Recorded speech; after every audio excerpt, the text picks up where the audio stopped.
Bonjour et bienvenue à cette nouvelle vidéo. Toujours dans les questions et les réponses relatives à l'énergie solaire photovoltaïque. Dans les dernières vidéos, nous avons répondu à un ensemble de questions relatives au solaire photovoltaïque. Donc, nous avons répondu presque à 5 questions. Actuellement, on va partir à la question numéro 6 sur les couches d'encapsulation d'un module photovoltaïque cristallin et par la suite les dimensions d'un module solaire photovoltaïque. Auparavant, nous avons discuté les couches ou bien les dimensions de la cellule solaire photovoltaïque et à partir des cellules solaires photovoltaïques, on pourra par la suite déterminer les dimensions de deux modules. Pour répondre à ces 2 questions, donc on va commencer par la première question, c'est les couches d'encapsulation d'un module solaire photovoltaïque.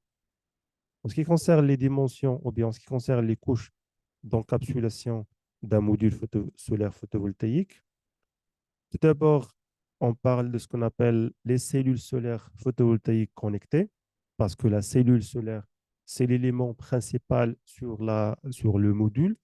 C'est avec les cellules, on pourra produire et convertir l'énergie solaire en énergie électrique à partir des matériaux semi-conducteurs. Donc, dans la cellule a été fabriquée. On voit ici dans cette illustration, vous trouvez la cellule solaire photovoltaïque ou bien les cellules solaires connectées entre eux d'une façon voilà, serrée ou bien parallèle pour que ce soit augmenter le courant ou bien la tension.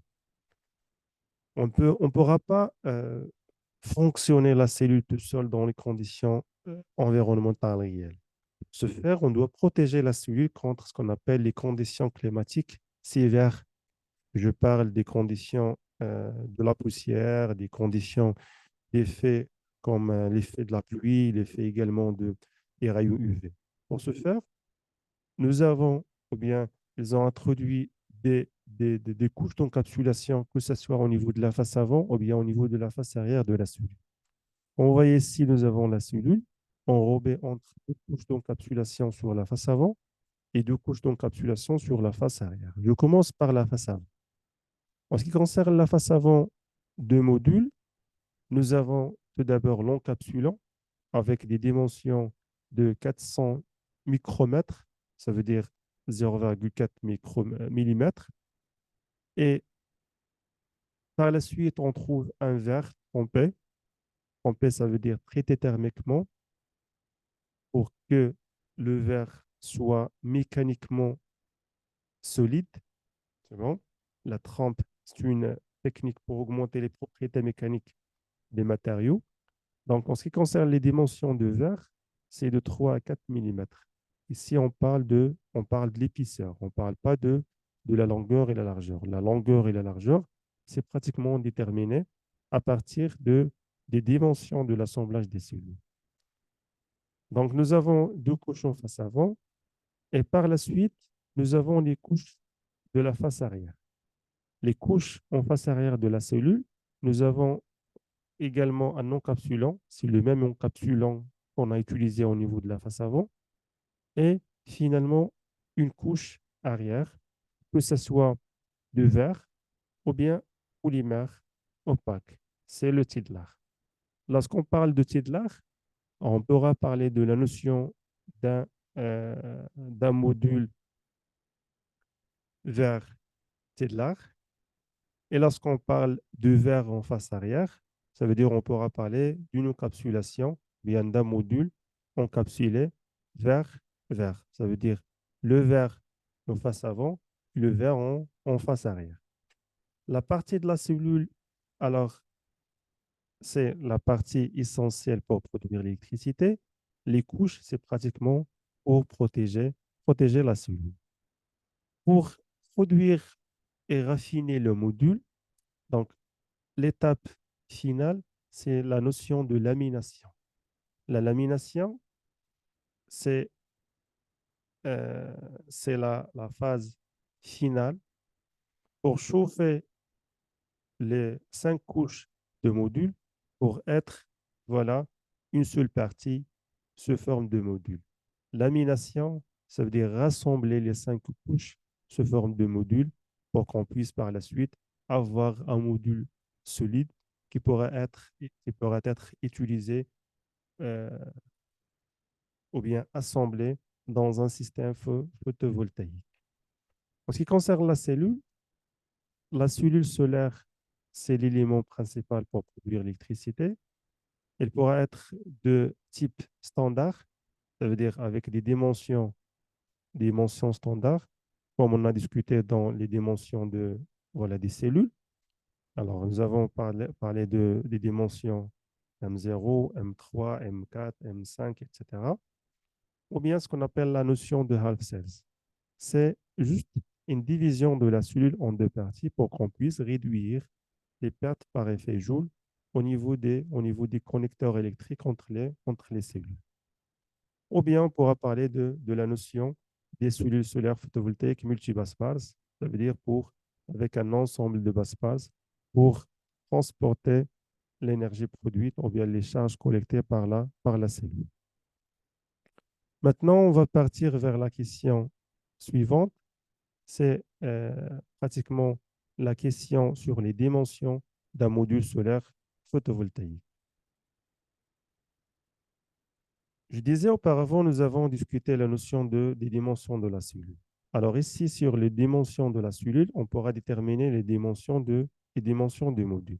Alors ici, nous avons listé un ensemble de modules photovoltaïques de type half cells et trouver ici les dimensions de chaque module. En ce qui concerne un module half cells de 120 cellules, c'est automatiquement, lorsqu'on parle d'un module standard, ça veut dire 120 divisé par 2, donc 60 cellules. Alors, un module half cells de 120 cellules, c'est comme un module standard de 60 cellules. C'est juste, nous avons divisé les cellules en deux parties pour qu'on puisse réduire les pertes, je disais, par effet Joule sur le module photovoltaïque. Alors ici, en ce qui concerne ce module, les dimensions de module à base des cellules 166 mm, voilà, dans la largeur et dans la longueur, c'est 166 mm divisé par 2. Alors ici, les dimensions de la cellule, c'est avec la la version M6. Vous voyez ici. Avec ces dimensions, les dimensions de module, c'est avec 1 mètre de largeur, 1,7 mètres de longueur. Pour un module toujours à base de cellules M6, mais actuellement avec 144 half cells, les dimensions, c'est toujours 1 mètre fois 2,1 mètre. Alors ici, le nombre de lignes, c'est toujours 6. C'est pour se faire la largeur, c'est toujours la même largeur. C'est juste au niveau de la longueur, nous avons ici rajouté des cellules dans la largeur. Voilà, vous trouvez également ici les modules à base des cellules de version M12 ou bien M10. Voilà, 182 mm au carré.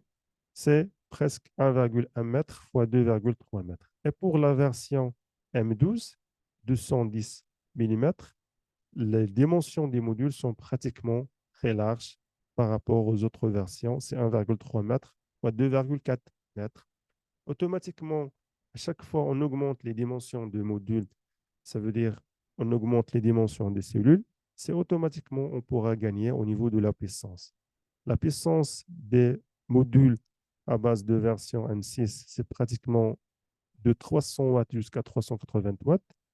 En ce qui concerne les modules à base des versions M12, c'est vers 700 watts de puissance au niveau de borne de sortie de modules solaire photovoltaïque. Voilà, dans les prochaines vidéos, on va essayer de répondre au reste des questions. Ça veut dire comment lire la fiche technique du panneau solaire et comment on pourra connaître un panneau solaire de bonne qualité.